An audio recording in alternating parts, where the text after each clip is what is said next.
Hello everyone, welcome back my channel. और मैंने बनाई अपनी क्यूट प्रिंसेस के लिए एक कुर्ती और जिसका मेजरमेंट कुछ इस तरह से है। ये फैब्रिक जो है वो हमारी ही कुर्ती से निकला हुआ छोटा सा पार्ट है। नीचे का लेंथ जो बड़ा हो गया था उसी के काट के निकाला हुआ है हमने, तो उसी से बनाते हैं हमारी प्रिंसेस के लिए कुर्ती, जिसका मेजरमेंट कुछ इस तरह से ले रही हूँ। इसकी लेंथ रहेगी 19 इंच पे और इसका नेक विथ जो गले की चौड़ाई है वो रख रही हूँ मैं 2 इंच पे, और इसका शोल्डर ले रही हूँ मैं 3 इंच पे, ताकि रेडी होके मुझे 2 इंच का शोल्डर मिले। और ये कुर्ती मैं स्लीवलेस बनाने वाली हूँ, तो मुझे इसका शोल्डर जो है वो थोड़ी सी ब्रॉड ही चाहिए। और यहाँ पे ले रही हूँ मैं आर्म होल 4 इंच पे। और आर्म होल निकाले का सबसे इजी फंडा होता है आपका चेस्ट डिवाइडेड बाई 6। तो मेरा चेस्ट है 22 इंच पे, तो मेरा आर्म होल समथिंग 4 इंच के लगभग आ रहा है। और मुझे यहाँ पे स्लीवलेस बनानी है, तो मैं इसके आर्म होल थोड़ी सी ब्रॉड ही रखूँगी। ये चेस्ट की मार्किंग करते हैं। मेरे पास चेस्ट है 22 इंच पे, तो उसे 4 से डिवाइडेड करने पर मुझे मिल जाएगा 5 इंच। और तो मैं यहाँ पे 5 इंच पे मार्किंग कर लूँगी और 1.5 इंच जो है वो सिलाई मार्जिन के लिए मार्क कर लूँगी। और कुर्ती की चौड़ाई मैं हमेशा हिप के अकॉर्डिंग ही रखती हूँ। मेरे पास हिप है 24, तो उसको 4 से डिवाइड करूँगी तो मुझे मिल जाएगा 6 इंच पे मार्क कर लूँगी और 1.5 इंच का अपना सिलाई मार्जिन। इस तरह से मेजरिंग टेप को शोल्डर से नीचे की तरफ रखते हुए 10 इंच पे मार्क कर लेंगे। और ये हमारा वेस्ट पॉइंट होगा। और मेरे पास वेस्ट है 20 इंच पे, तो 20 को 4 से डिवाइडेड करने पर मिल जाएगा मुझे 5 इंच। तो 5 इंच में मार्किंग करने के बाद में 1.5 इंच का मैं एक्स्ट्रा सिलाई मार्जिन के लिए ले लूँगी। और इस तरह से स्केल की हेल्प से सारे पॉइंट्स को आपस में मिलाते हुए इस तरह से प्रॉपर कुर्ती का शेप दे देंगे।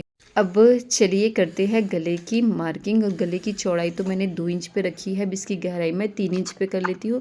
रफली 3 इंच में कर रही हूँ। अगर मुझे लगा कि आगे इसको और डीप किया जाए तो फिर मैं उस टाइम पे इसे डीप भी कर सकती हूँ। इसके नेक का शेप मैं जो है वो सर्कुलर शेप में रख रही हूँ। इसके साथ ही मैं आर्म होल की गहराई भी दे देती हूँ। फ्रंट आर्म होल की गहराई मैंने कर ली है। अब बैक आर्म होल की गहराई इस तरह से थोड़ा सा ब्रॉड रखते हुए कर लूँगी मैं। तो चलिए, मेरी सारी मार्किंग तो ऑलमोस्ट कंप्लीट हो चुकी है। अब करते हैं इसकी कटिंग।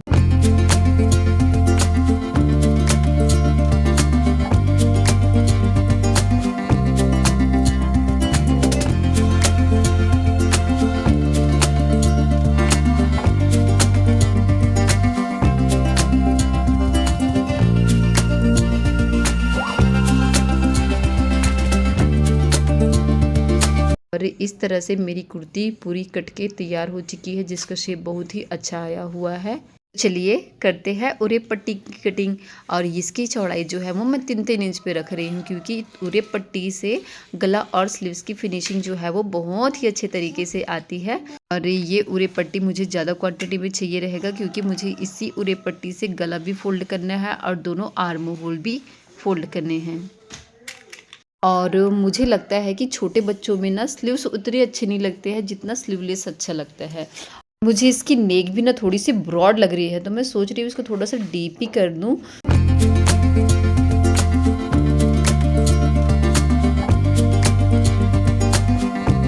तो चलिए आ जाते हैं अब मशीन पे और कर लेती है इसकी स्टिचिंग।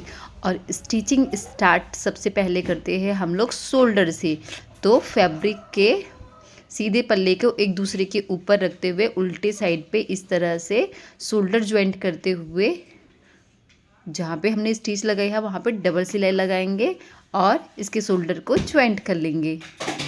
अब इस तरह से उरेब के पट्टी को डबल फोल्ड करके नेक पे लगाना स्टार्ट करेंगे। चाहे तो इसे सिंगल फोल्ड में भी लगा सकते हैं, मैं इसे डबल फोल्ड में लगा रही हूँ। और बस एक पैर का मार्जिन देते हुए पूरे नेक राउंड पे इसी तरह से इसे अटैच कर लेंगे। जहाँ से मैंने स्टिचिंग स्टार्ट की है वहीं पे आके रुक गई हूँ। और जो स्टार्टिंग वाला कपड़ा है उरेब की पट्टी है उसे इस तरह से फोल्ड करते हुए लास्ट वाली पट्टी को इस तरह से रखते हुए जो एक्स्ट्रा फैब्रिक है उसको कट कर लेंगे और इस तरह से मोड़ते हुए स्टिच लगा लेंगे, जिससे ये खुलेगा भी नहीं।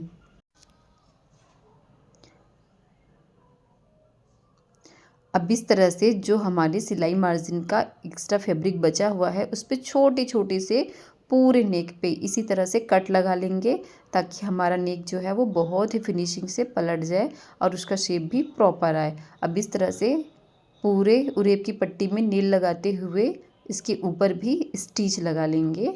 और उरेब की पट्टी में स्टिच लगाने का एक फ़ायदा ये भी होता है कि ये उरेब की पट्टी जो है हमारी सीधी साइड पे बिल्कुल भी नहीं आती है और पीछे साइड पे ही फिक्स हो जाती है और ये पूरी तरह से इनविजिबल रहती है। वो कपड़े को इस तरह से पलट लेंगे, उसके उल्टे साइड पे पट्टी को इस तरह से फोल्ड करते हुए इसमें भी सिलाई लगा लेंगे।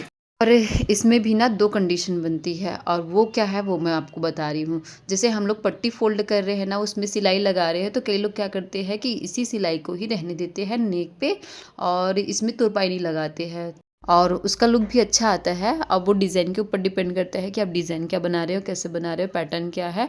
अगर आप उसमें बुकरम लगा रहे हो तो और भी फिनिशिंग से बनेगा। जनरली मैं क्या करती हूँ पता है, जब मैं कभी भी उरेब की पट्टी लगाकर गले फोल्ड करती हूँ तो सिलाई लगाने के बाद उसमें तुरपाई ज़रूर करती हूँ और तुरपाई लगाने के बाद में जो हम लोगों ने बड़े टाकू वाली सिलाई दी है उसे निकाल लेती हूँ ताकि गले की फिनिशिंग बहुत ही अच्छी तरीके से आए।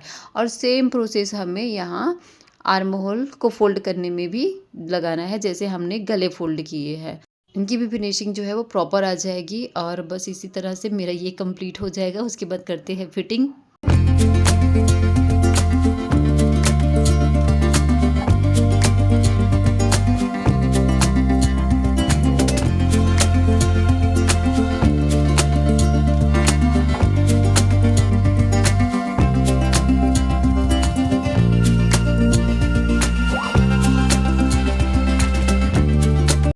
और सेम इसी तरीके से हम लोग दूसरा आर्म होल भी फोल्ड कर लेंगे। चलिए इसमें लगाते हैं फिटिंग की सिलाई। अब मुझे लग रहा है कि यहाँ पे मेरे वीडियो का ब्राइटनेस जो है वो कुछ ज़्यादा हो गया है क्योंकि डायरेक्ट सनलाइट आ रहा था और मैं वीडियो बनाते टाइम चेक भी नहीं कर पाई वीडियो तो चलिए कम से कम मैं अपनी वर्डिंग से कुछ समझाने की कोशिश करती हूँ। आई होप आप सभी को समझ में आए। चलिए स्टार्ट करते हैं फिटिंग की सिलाई। जिसके लिए सबसे पहले मैंने तो सेंटर मार्किंग करके एक स्ट्रेट लाइन खींच लिया है सेंटर पे। अब वह सेंटर लाइन से कर रही हूँ मैं चेस्ट की मार्किंग और यहाँ पे ले रही हूँ मैं 5.5 इंच चेस्ट की मार्किंग। सेम मार्किंग हम दूसरी साइड पे कर लेंगे और शोल्डर पे मेजरिंग टेप को रखते हुए 11 इंच डाउन करते हुए यहाँ पे भी मार्किंग कर लेंगे और सेम मार्किंग हमें दूसरी साइड पे भी करनी है। मेजरिंग टेप को सेंटर से जहाँ पे हमने 11 इंच की मार्किंग की है वहाँ पे रखते हुए इस तरह से 5.5 इंच पे मार्किंग कर लेंगे। ये होगा हमारा वेस्ट पॉइंट, यहीं पे हम अपना चौक काटेंगे। तो सेम मार्किंग हम दोनों साइड पे कर लेंगे और इस तरह से प्रॉपर एक बॉडी का शेप दे देंगे। शेप मार्किंग हम दूसरी साइड पे भी कर लेंगे और सारी मार्किंग होने के बाद में इस तरह से मैं पिन लगा के सिक्योर कर लूँगी ताकि मेरा फैब्रिक बिल्कुल भी ऊपर नीचे मत हो और सिलाई भी मेरी प्रॉपर आ जाए। अब इस तरह से शोल्डर से मैं सिलाई लगाना स्टार्ट करूँगी और इस तरह से शोल्डर से सिलाई लगाते हुए मैं नीचे तक लाऊंगी जहाँ तक हम लोग को चौक काटना है और फिटिंग की सिलाई लगाते हुए मैं आ गई चौक पॉइंट तक। तो बस यहीं तक सिलाई लगा के मैं मशीन को रिवर्स कर लूँगी और इसी पे दूसरी सिलाई लगा लूँगी। इस तरह से डबल सिलाई लगा के पूरी तरह से इसे पक्का कर लेंगे। अब चलिए चौक फोल्डिंग करते हैं। तो मैंने पहले भी अपनी कुर्तियों में बताया हुआ चौक फोल्डिंग का तरीका, लेकिन वो बहुत बड़ी कुर्ती था इसीलिए वो टाइप से हम लोग चौक फोल्डिंग करते। ये छोटी सी कुर्ती तो इसमें इतनी ज़्यादा तामझाम की ज़रूरत नहीं है, इजीली फोल्ड हो जा रहा है तो मैं बस इसे सिंपल तरीके से ही फोल्ड कर लूँगी और बस 1 इंच ऊपर लाते हुए फिर से इसका मशीन का एंगल चेंज कर लेंगे। इस तरह से दूसरे साइड का चौक फोल्ड करते हुए अब थोड़ा सा स्टिच लगा के मशीन का एंगल नीचे करते हुए फिर से पूरे चौक में सिलाई लगा लेंगे और ये देखिए पूरे ही फिनिशिंग के साथ हमारा चौक जो है वो फोल्ड होके तैयार हो गया। आई होप आप सभी को मेरी इस ट्यूटोरियल वीडियो में सारा कुछ बहुत अच्छे तरीके से समझ में आया हो। अगर किसी भी प्रकार का कोई भी डाउट हो तो आप मुझे कमेंट कर सकते हैं। Thanks for watching.